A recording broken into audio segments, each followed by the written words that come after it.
Hello बच्चों, मैं आशीष झरिया स्वागत करता हूं आपका मेरे यूट्यूब चैनल स्टडी विथ एजे में। इसमें आज हम देखते हैं आपकी कक्षा 8वीं की 8 ग्रेड अभ्यास पुस्तिका विज्ञान, गणित और सामाजिक विज्ञान की जो है, इसमें हम सामाजिक विज्ञान का अध्ययन करेंगे। और सामाजिक विज्ञान में मैंने आपको इतिहास और भूगोल इसके पूरे वीडियो करवा दिया है। तो आज हम देखते हैं नागरिक शास्त्र या सामाजिक एवं राजनीतिक जीवन जो है आपका, उसमें हम अध्याय 3 देखते हैं, हमें संसद क्यों चाहिए। इसके प्रश्नों के उत्तरों को हम देखेंगे। उत्तर इसके कैसे लिखना है मैं आपको बताऊंगा। और इससे पहले ये बता दूं कि बच्चों बहुत मेहनत लगती है वीडियो बनाने में, और मैंने आपकी हिंदी, अंग्रेजी, संस्कृत सारी वर्कबुक कक्षा 6वीं, 7वीं, 5वीं, 4थी सबकी वर्कबुक मैं अपने वीडियो में करा रहा हूँ। प्लेलिस्ट में जाकर उनको जरूर देखेंगे और चैनल को आप जरूर से सब्सक्राइब कर लीजिए ताकि आपको ऐसी ही वीडियो और भी मिलती रहे। तो आइए जानते हैं हम अध्याय नंबर 3, हमें संसद क्यों चाहिए। इसका पहला प्रश्न है कि कोई भी परिधान देश अपने फैसले स्वयं नहीं ले सकता। हमें अपने फैसले लेने का अधिकार कब मिला। तो इसके उत्तर में लिखना बच्चों, हमें अपने फैसले लेने का अधिकार सन 1909 में बने गवर्नमेंट ऑफ इंडिया एक्ट के बाद मिला। ये इसका पहला नंबर प्रश्न का उत्तर होगा। इसके बाद दूसरे नंबर का प्रश्न है, प्रश्न 2 है, सहमति का आशय स्पष्ट कीजिए। तो उत्तर में लिखना, सहमति का मतलब है चाह, स्वीकृति और लोगों की हिस्सेदारी। ये उसका उत्तर होगा। इसके बाद हम प्रश्न नंबर 3 देखते हैं, संसद किसे कहा जाता है। तो इसके उत्तर में लिखना बच्चों, जनता द्वारा चुने गए सभी प्रतिनिधियों के इस समूह को संसद कहा जाता है। यानी जो जनता के द्वारा चुने गए जो प्रतिनिधियों का समूह होता है उसे संसद कहा जाता है।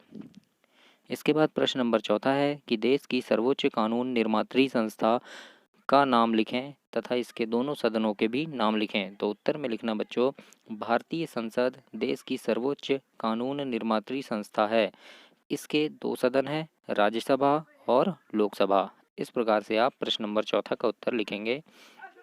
इसके आगे हम प्रश्न नंबर 5 देखते हैं, राज्यसभा के सभापति कौन होते हैं। राज्यसभा के सदस्यों की संख्या कितनी है। तो उत्तर में लिखना बच्चों, देश के उपराष्ट्रपति राज्यसभा के सभापति होते हैं और राज्यसभा की सदस्य संख्या 245 है। इस प्रकार से आप प्रश्न नंबर 5 का उत्तर लिखेंगे। इसके बाद प्रश्न नंबर 6वां देखते हैं, लोकसभा के सदस्यों की संख्या लिखिए, इसकी अध्यक्षता कौन करता है। तो उत्तर में लिखना, लोकसभा में कुल 545 सदस्य होते हैं, इसकी अध्यक्षता लोकसभा अध्यक्ष करते हैं। इस प्रकार से आप इसका उत्तर लिखेंगे। इसके बाद प्रश्न नंबर 7 है, भारतीय संसद की चुनाव प्रक्रिया का संक्षेप में वर्णन कीजिए। तो उत्तर में लिखना बच्चों, लोकसभा के चुनाव हर 5 साल में होते हैं। देश को बहुत सारे निर्वाचन क्षेत्रों में बांटा गया है। प्रत्येक निर्वाचन क्षेत्र से एक व्यक्ति को संसद में भेजा जाता है। चुनाव लड़ने वाले उम्मीदवार आमतौर पर विभिन्न राजनीतिक दलों के सदस्य होते हैं। इस प्रकार से भारतीय संसद की चुनाव प्रक्रिया का संक्षेप में वर्णन आप करेंगे। इसके बाद प्रश्न नंबर 8 है कि राज्यसभा के सदस्यों का चुनाव किसके द्वारा किया जाता है, इसके मनोनीत सदस्यों की संख्या लिखिए। तो उत्तर में लिखना बच्चों, राज्यसभा के सदस्यों का चुनाव विभिन्न राज्यों की विधानसभा के निर्वाचित सदस्य करते हैं। राज्यसभा में 12 सदस्य राष्ट्रपति की ओर से मनोनीत किए जाते हैं।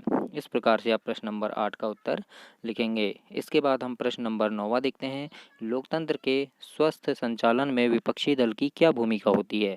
तो इसके उत्तर में लिखना, लोकतंत्र के स्वस्थ संचालन में विपक्षी दल की एक महत्वपूर्ण भूमिका होती है। वे सरकार की नीतियों और कार्यक्रमों की कमियों को सामने लाते हैं और अपनी नीतियों के लिए जन समर्थन जुटाते हैं। इस प्रकार से आप प्रश्न नंबर 9 का उत्तर देंगे। इसके बाद प्रश्न नंबर 10वां है। प्रश्न नंबर 10 में है कि संसद में प्रश्नकाल क्या है, इसका क्या महत्व है, इसको लिखिए। तो उत्तर में लिखना, प्रश्नकाल एक महत्वपूर्ण व्यवस्था है। इसके माध्यम से संसद सरकार के कामकाज के बारे में जानकारी हासिल करते हैं। इसके जरिए संसद कार्यपालिका को नियंत्रित करती है। सवालों के माध्यम से सरकार को उसकी खामियों के प्रति आगाह किया जाता है। इस तरह सरकार को भी जनता के प्रतिनिधियों यानी संसदों के जरिए जनता की राय जानने का मौका मिलता है। इस प्रकार से आप प्रश्न नंबर 10 का उत्तर देंगे। तो ये हुआ आपका अध्याय 3, हमें संसद क्यों चाहिए, ये समाप्त हुआ। इसके बाद हम अध्याय नंबर 4 देखेंगे। तो वीडियो को लाइक कीजिए, चैनल को सब्सक्राइब कीजिए ताकि आपको ऐसी वीडियो और भी मिलती रहे। धन्यवाद।